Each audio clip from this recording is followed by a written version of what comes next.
Yo, ladies and gentlemen, welcome back to the channel. Now today I'm back with another Scars of Honor video. Today we're going to be talking about the classes that we can look forward to playing soon. Hopefully they're saying about springtime we're going to be able to actually play the game finally. If you don't know what Scars of Honor is, I have done a video before, but it is a upcoming free-to-play MMORPG with a strong philosophy of zero pay to win. There is 2 factions. You're going to get a lot of WoW vibes from it, and also you're going to get ARPG vibes, especially Path of Exile style vibes from this game. I'm looking forward to it. There's PvP, there's PvE, you know, all of that good stuff. So yeah, without further ado, don't forget to like the video and subscribe to the channel if you're new, and if you're looking forward to this, leave me a comment down below. What class do you like the sound of so far? What do you think you're going to try and play first when we can actually, you know, finally get into the game? So what happened was the creative director Venelin and the design director Alexander, they sat down to discuss the early class design and the current direction. So this is what we've got here.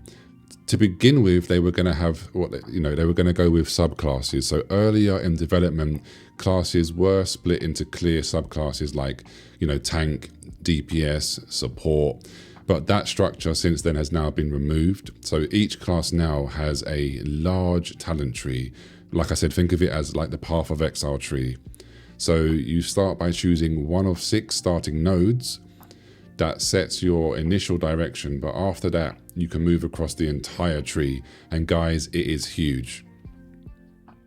You can't pick multiple starting nodes and you can't unlock everything, but every build comes with trade-offs. The idea is to give players freedom whilst ensuring, you know, that your decisions matter basically. So your roles aren't locked.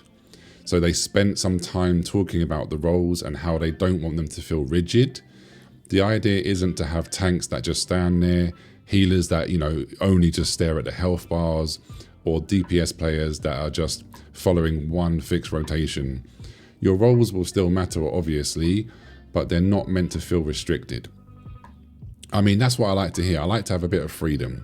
I don't know about you guys and girls, but I do love, I love making builds and I love experimenting with builds. And the fact that this is with the route that they're going with Scars of Honor, I'm excited for that. So for example, if you're playing a tank, you can lean slightly more into damage. A healer doesn't have to stay completely passive either. Even a DPS can then invest into more, you know, sustain or control if it fits that situation. You're still going to have a primary role, but you're just not going to be boxed into one version of it, guys. So this is going to be an overview. So this is a recap of how the classes were originally conceptualized based on the design document. So Warrior. Warrior has always been about close combat and weapon control.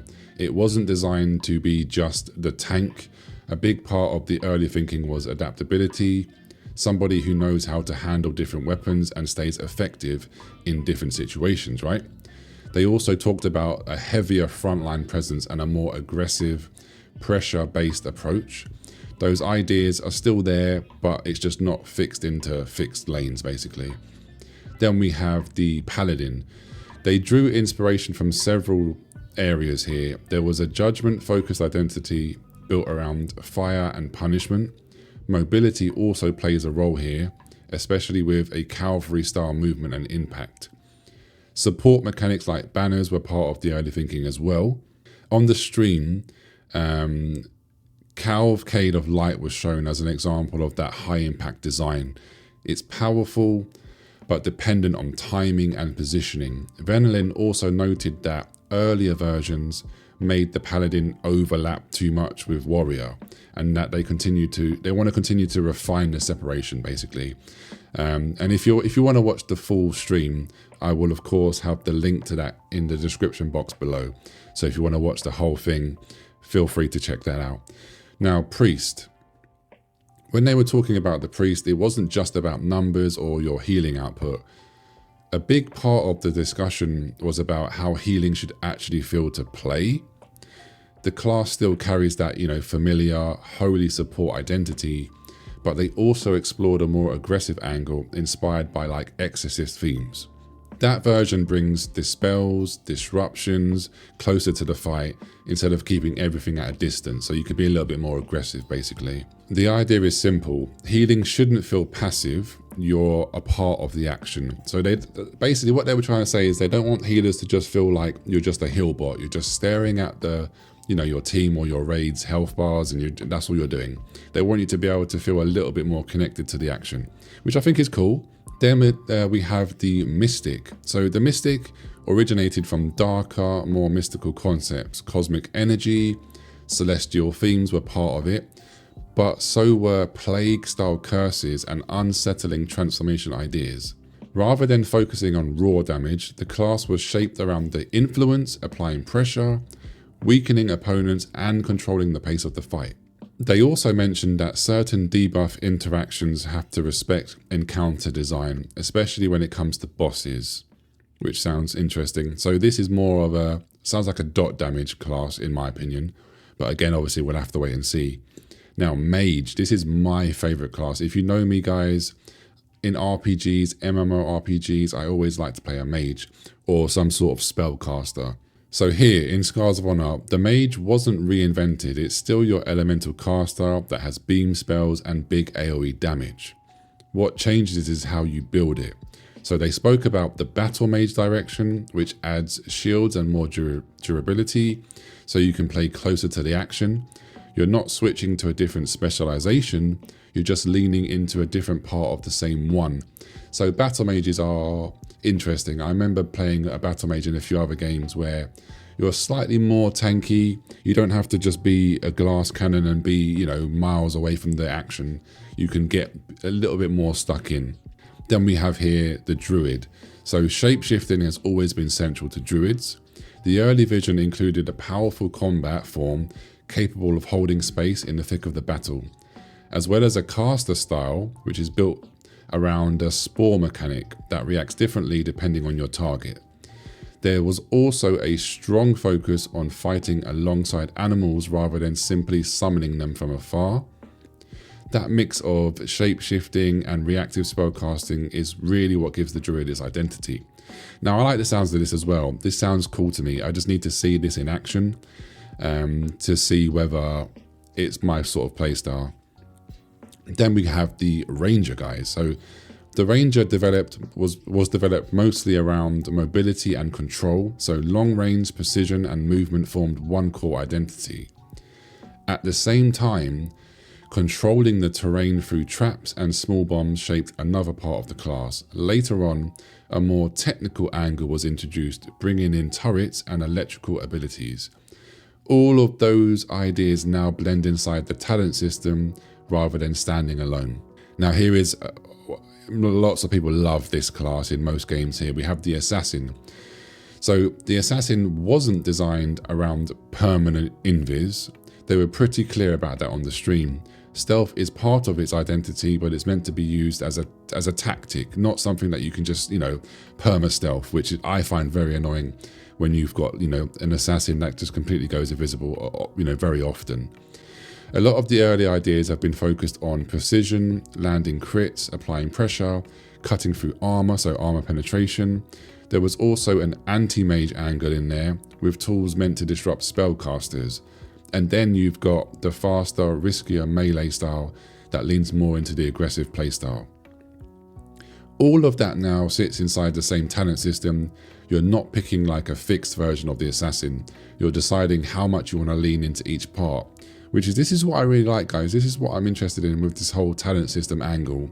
The fact that you can sort of, lean into one aspect of a class and then lean into a little bit more of it over here, a little bit of there. So, for example, if I'm playing a mage, I could be playing you, and you could also be playing a mage, but our builds are completely different. Now, of course, there's always going to be some sort of meta. We can't ever get away from that, but I do like the fact that there's going to be a lot more versions of builds. Now we've got two more here. Necromancer, they talked about, leaned heavily into its presence. So some ideas were a little bit more imposing, almost frontline approach infused with cosmic energy. Other ideas they had focused on, being a summoner and an aura style weakening effects. Blood magic as well. Introduce risk, allowing players to trade their own health for power. Rather than being confined into a single expression, again, all of those elements are going to coexist within the same talent tree. Now, the final one here is pirate, guys. I've never heard of a pirate class, which sounds pretty cool. So pirate was designed to feel bold and dynamic. This is a duelist style swashbuckler. It captures the close quarters. Deeper, darker sea magic influences added a cursed identity, and explosive artillery style abilities gave the class a large scale impact through gunpowder and cannon mechanics. The result is a class built around presence and momentum rather than being subtle, basically. Now, obviously, the iteration is still ongoing because the game is ongoing here. And one takeaway which I will give you from the stream was the team's approach for development. Abilities can be prototyped quickly. Internal playtests are happening often. So if something doesn't feel right, it gets adjusted, right, guys? So Venelin also said during the stream, the priority is simple. The classes have to feel fun first. Everything else comes after that. And I love that. I love that approach. He wants them to feel unique. He wants them to feel fun. And then obviously balance and polishing, all of that can come after. As long as they nail the classes, as long as they're fun, as long as they're unique, then that's all we can ask for, right, guys? But anyway, leave your comment down below. Like I said, out of this, which class are you most excited for? Mine's going to be the mage and the necromancer for sure. Once we play it, obviously, I'm going to test them all out, but I like the sounds of the mage and the necro for sure. Anyway, have a beautiful day. Don't forget to like and subscribe, and I'll see you very, very soon. Take care. Peace.